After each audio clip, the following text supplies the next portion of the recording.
Thank you. So, as Oliver said, we start with the body. Now we'll move on with the mind. It's maybe a little quick, but that's what we're going to do. Could you walk a little longer? Okay. Project. I can try. I will do my best. I will look at Simon and talk to Simon because he's all the way in the back. Then maybe it works for everybody. As Oliver said, we start with the body. Now we'll go to the mind. When I saw this title or this theme of this whole event, putting the macro into microbiotics, I thought, great. I love it, and I love what we're doing here. I also want to start saying I have a couple of greetings to everybody. Maud from France, who was there the last couple of years, and Florence, who was there last year. They're very sorry to not be here. But greetings to everybody from them. So I was thinking, what is the difference on if we were to say microbiotics and macrobiotics? And for me, comes in one thing, and that is separation. That as soon as we separate from ourselves, then when we go into a microbiotic universe rather than a macrobiotic. And that's for me the big difference. And I put a couple of exercises together. I won't talk a lot, I will talk a little, but I put some exercises together for us to actually have a chance to move closer to becoming whole again. But first, I want to look at what separates us. And I think a big part of what separates us from ourselves, and for that matter the rest of the universe, is the stories we're telling ourselves. And we do tell ourselves stories all the time. We could also, to use another word, it's our perspective. When we look at things from here or from there, or our beliefs. And there's already been said a lot about it, so I don't want to say a whole lot more about it, because I think that's common knowledge now in this group from the last couple of days. Let's see. And yet, usually, we have this feeling, I'm not the one telling stories. I'm not the one seeing things the way they are. I see the world the way it is. It's Anna who doesn't see the world the way it is, or somebody else. It's our surroundings, because we see the world the way it is, huh? At least that's our experience. Even though we might intellectually know that we do see the world through filters, we still are we're still very stuck on, I see the world the way it is. And I have a little bit to show you that maybe that's not so sure. You both see two tabletops here, huh? If we look at those two tabletops, they look very different. One looks like long and one looks more square. Is that how you see them? Mm-hmm.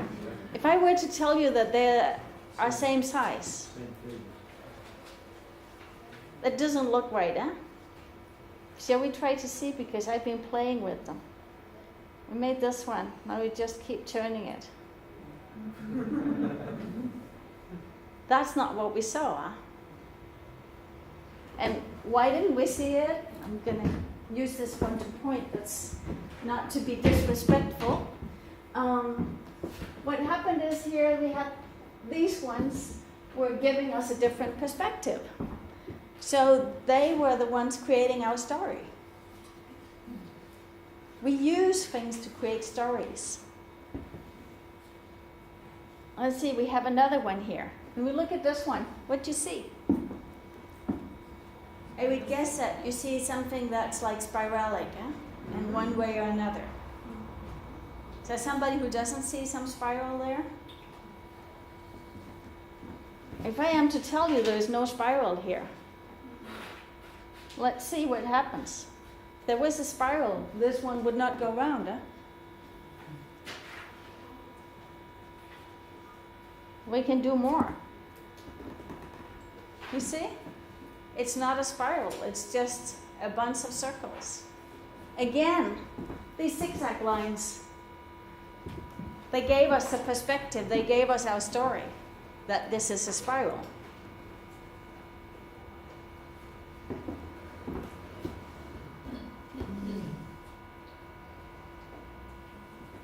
Here we have another one, like a chessboard with a shade on. If you look at the two fields that I put arrows to, this one and this one, we all see this one as much lighter than the other one. And by now you should have guessed that they probably are the same. Can you see it? No, I can't see it. No, you can't see it. Because our mind is automatically adjusting for the shadow. Yeah.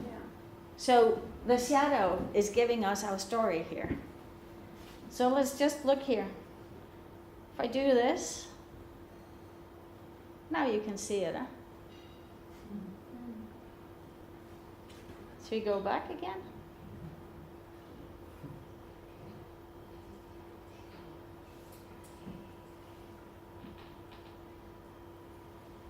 This happens all the time in the world.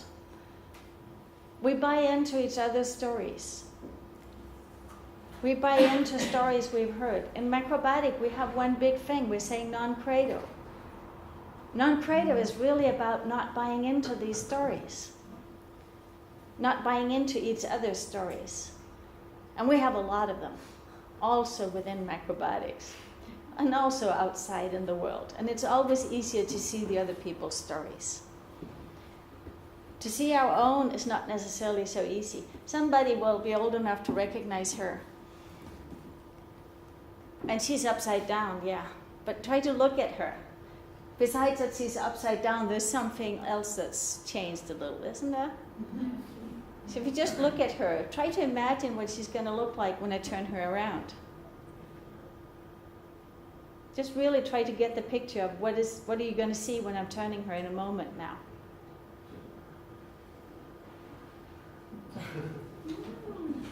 That's not what we saw, is it? Shall we turn her back again? That's just not what we saw.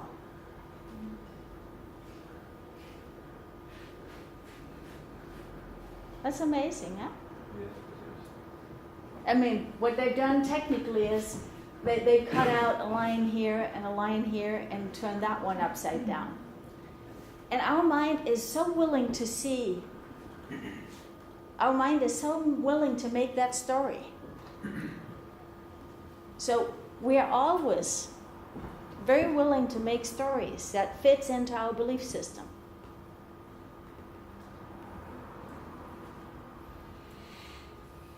So where do I want to go with all this? I want to give you a simple exercise that can help us become aware of the stories we're telling ourselves, because most often we're not aware of them. I'm going to put this one down. We're telling ourselves stories, but basically the stories we're telling ourselves, we're looking at the world through them. We're not seeing them. We need to be able to step back to see the stories we're telling ourselves. We are immersed in them already. And once, in order to stop telling a story, we need to have some awareness of the story we're telling ourselves. Huh? So the idea is to give you a choice. The exercise is extremely simple. First of all, choose an experience, one you're attracted to or one you're repelled from. Either one you really like or one you don't like, but please choose one you have some charge on. Please choose something that means something to you. And do that right now. Any experience that you have, whether you have some charge on, positive or negative.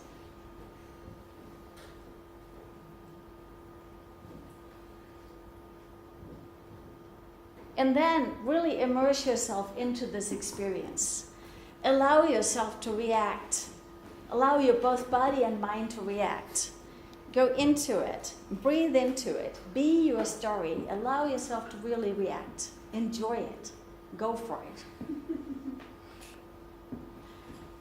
Well, if it's very unpleasant, maybe you don't think you can enjoy it, but mind you, you can. So try to really get into it.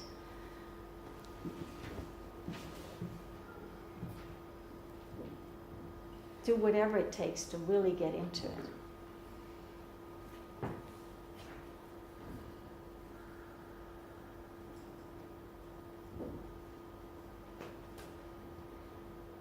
And then choose to mentally step back and observe yourself when you're in that experience.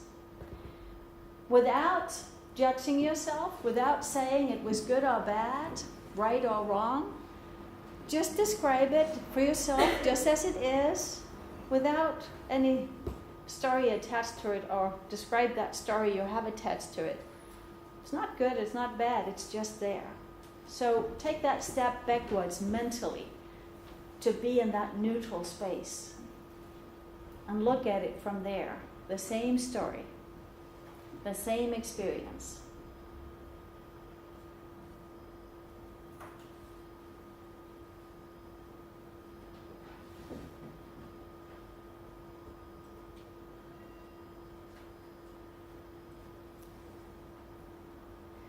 And now shift back again. Go into the experience. Really immerse yourself in it. Really be your reactions. So back into being your reactions. Let your body and mind react. Go for it. Breathe into it. You can even make it stronger, but you don't need to. Just go into it and really be in it. Roll around in it. Really be reactive.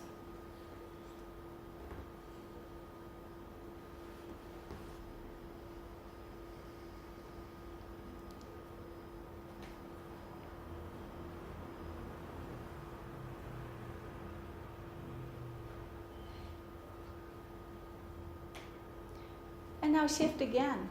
Take a mental step backwards and observe yourself in the experience without judging or evaluating it.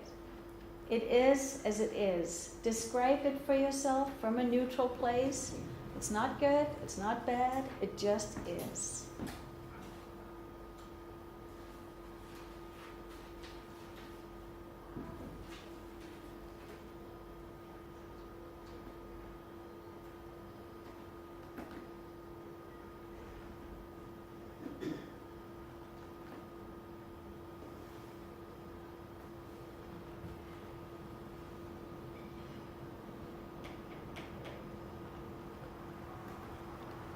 And now shift again.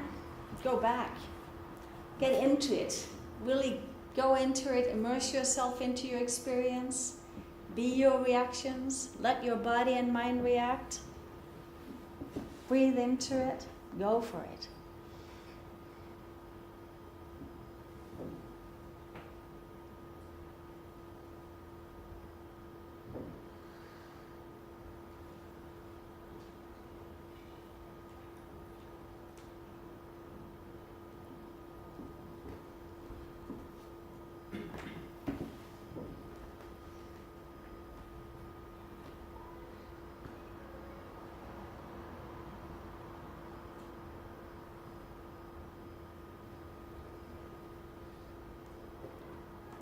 And now take another step backwards.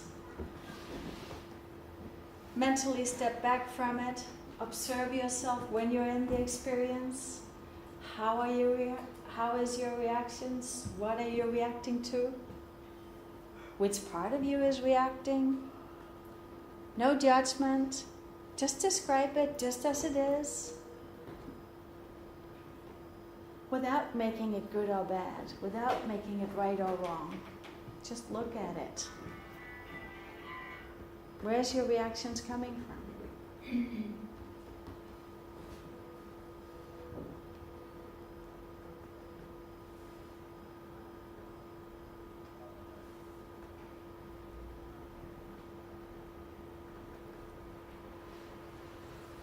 So thank you. You can keep going back and forth many times. Sometimes a few times is enough to get a perspective on it or get out of it, sometimes not.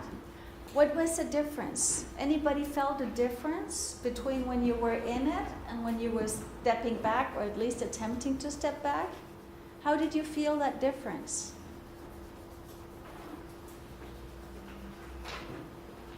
Did anybody feel a difference? Okay, how did you feel the difference? I can't explain. Excuse me? I don't know that I can explain. Oh. Okay, I'll explain. So when I stepped back, when I was in it, it was as if it wasn't me, and when I stepped back, I was in myself. So Anna said, if you didn't hear her back behind, that when she stepped into it, it was like she wasn't her, but when she stepped back, she actually connected with herself again. Melanie? I think I was opposite.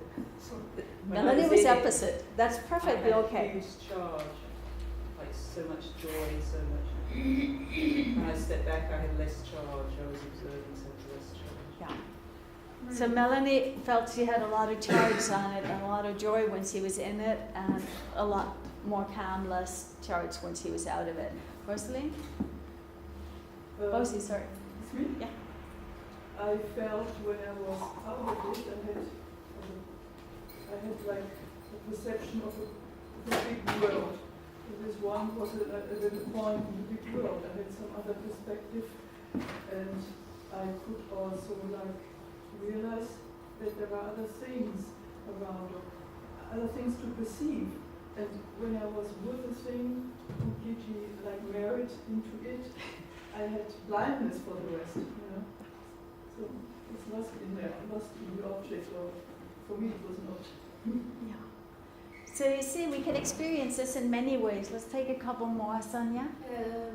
For instance, when I go back, I can clearly see my reactions, and that exercise for me was very, very interesting, because normally we don't see ourselves. We are inside all the time. Yeah. And go out and see ourselves. It's a great, great job. I want to do it always. Now, because it's very interesting. See our reactions. Yeah. Yeah. And if we do, you want to say something too? Yeah, when I was out, you just see the whole picture. You see so much more and what your role in it is. That's right. It's as if you gain context sometimes. So when you're out of yourself, you see a different, I felt the same as Melanie, with charge, without charge, looking in a beautiful experience. But still you see a greater context, you gain perspective. It's like the yin and yang perspective we spoke of yesterday. So basically, what you can do is that if you do this a lot, and you go back and forth, you can get to what Sonia said, I want to do this all the time, because you can get to a place where you're actually in it and yet observing yourself. And it's a simple exercise, but it's actually quite powerful. So you can get to both be in things and observing them at the same time, which is the ideal place to change anything from.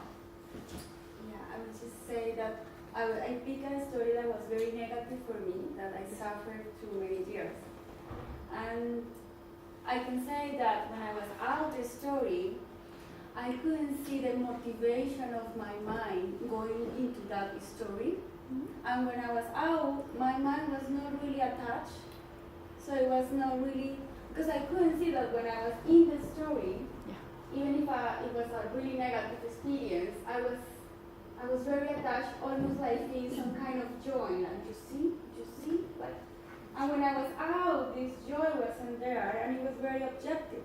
Yeah, that's right. Yeah. So I will not go on more with this one because I have limited time.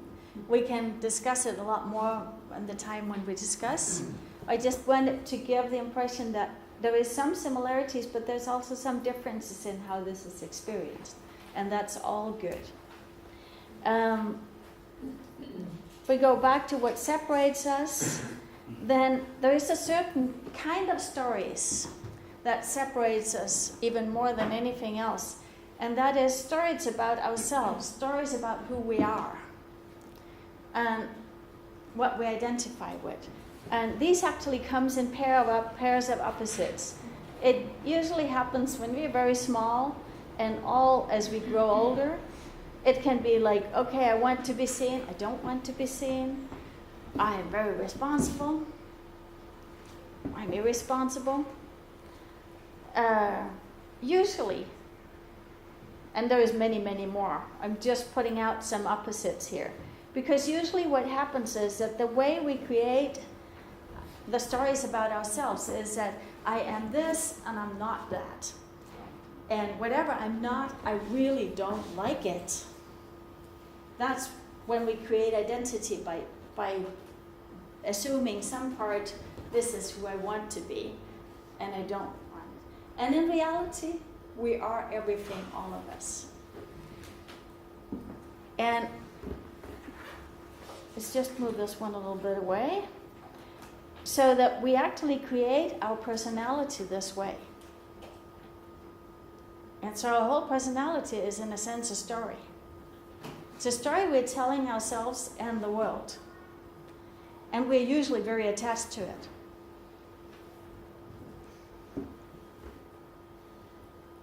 But to become whole again, to get into the macro, we actually need to integrate all these aspects of our personality.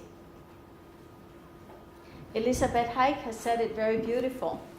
So mastering these attributes means that you use them in the right place and the right time. And the same attribute that is divine at the right time and the right place is satanically evil at the wrong time and the wrong place. This is because God only creates what is good, beautiful, and true. And there are no bad characteristics as such. There are no bad forces, but there are only wrong used characteristics and wrongly applied forces. And really, this is the strength of microbiotics if we were practicing it well. Because this is already here. Yin and yang is not good or bad. It's a question of what's appropriate in the different situations. So I'll give you another exercise. One that can help us to integrate all these different things that we are identified with or don't want to be. And that's again one, you get a taste of it and up to you to keep playing with it. But it's pretty powerful. I've had some people who's been on my workshops, they've come back afterwards and said that everybody has changed. We know who was at the workshop. The main purpose is to create a more whole personality where we can play on more different parts, where we're not stuck in I am this, I am that, but we can be more flexible and be what's needed for whatever the situation is. And at the same time, once we get more flexible, we increase the quality of our relationships. Because what happens in our relationships is very much that if I take one part, this is who I am, and I kind of reach that out to you, just like if I go and say hello here. Yeah, you wonder, why is she doing that? It's a little awkward, but okay, I'll take the hand. And we do the same when we reach out an expectation to people. When we put out, this is who I am, that's like reaching out an expectation. That's like saying hello. And it's really, really hard for people not to take it. So if I expect you to be in a certain way, it's very likely that you're going to behave that way, even if you don't recognize yourself, and then you may feel uncomfortable being around me. Does that make sense?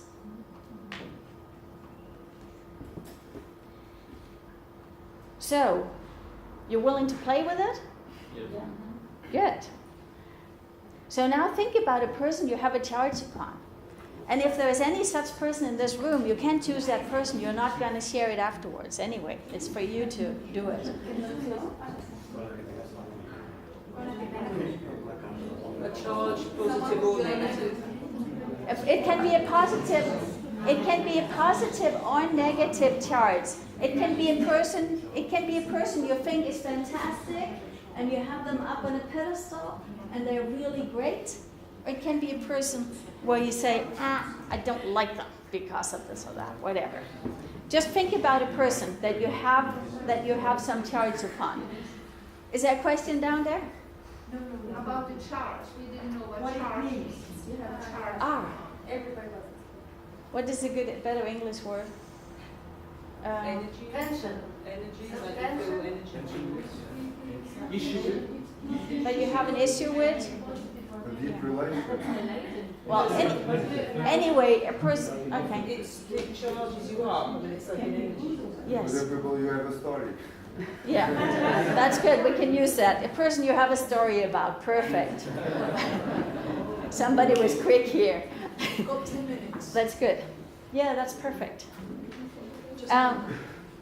So now, notice how you react to that person. 7 minutes. Okay.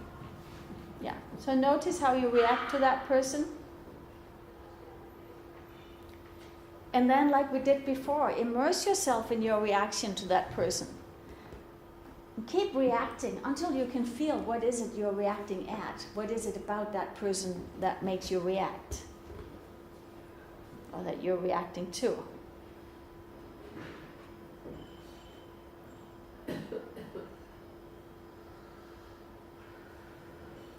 And now focus on this aspect of a person that you're reacting to. Whatever it is, then see that person, and that is all that person is.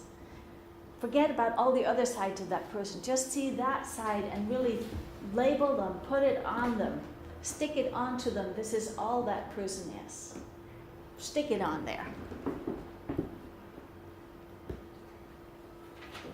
Blow it up.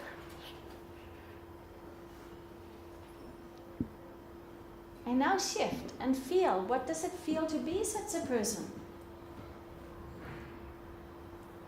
What does it feel like to be such a person? Try to get into their body and feel what it feels like to be that person. Or such a person.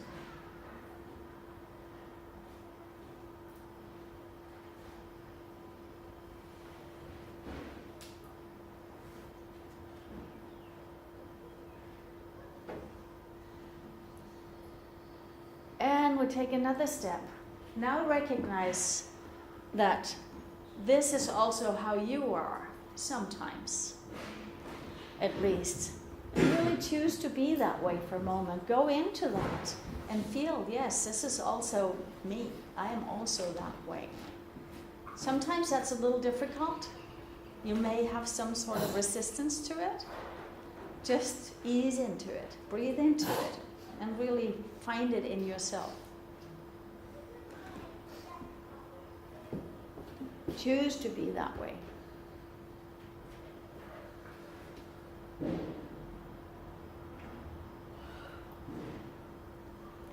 And now let it all go, both in you and in the other person. Just let it go and look around. Find something that's nice to look at, something that's pleasant to focus on.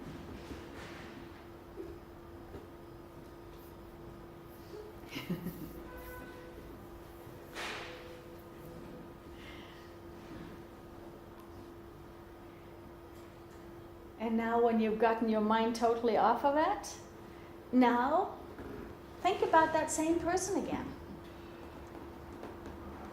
And notice how you now react to that person.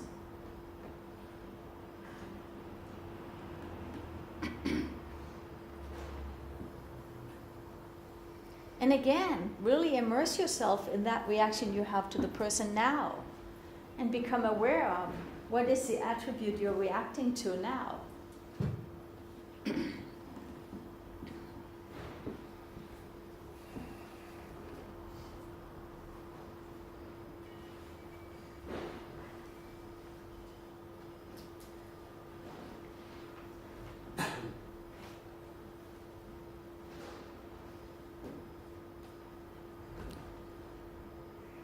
And now focus on this attribute.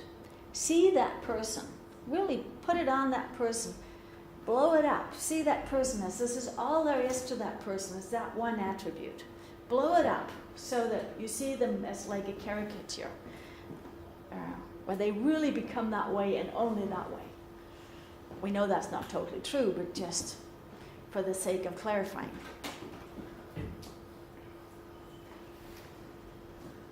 And then feel what it feels like to be such a person.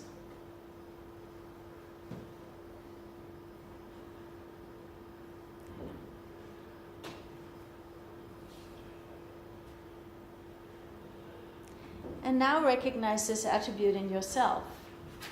Choose to be that way.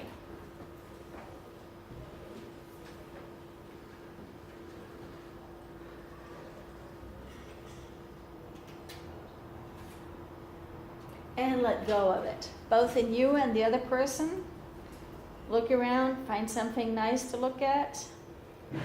And we could continue this and keep going in circles until you're willing to be with that person with all their attributes, how they are. And that you are more centered. And meanwhile, you have integrated some aspects in yourself, because what we react to around us is always also in us. It's usually things we are not friends within ourselves. And it's really powerful to also do this on your teachers, the people you think are great. You can never be so good. Because that means we'll make you integrate the positive parts that is also in you. Anyway, I am offering coaching, lectures, workshops, and also coach certification program. And I know that some people has asked about the eco-village that we are starting, and has asked me to talk more about it. This afternoon, at the lunch break, if you're interested, you can meet me here, say 2:15, and I'll be here. So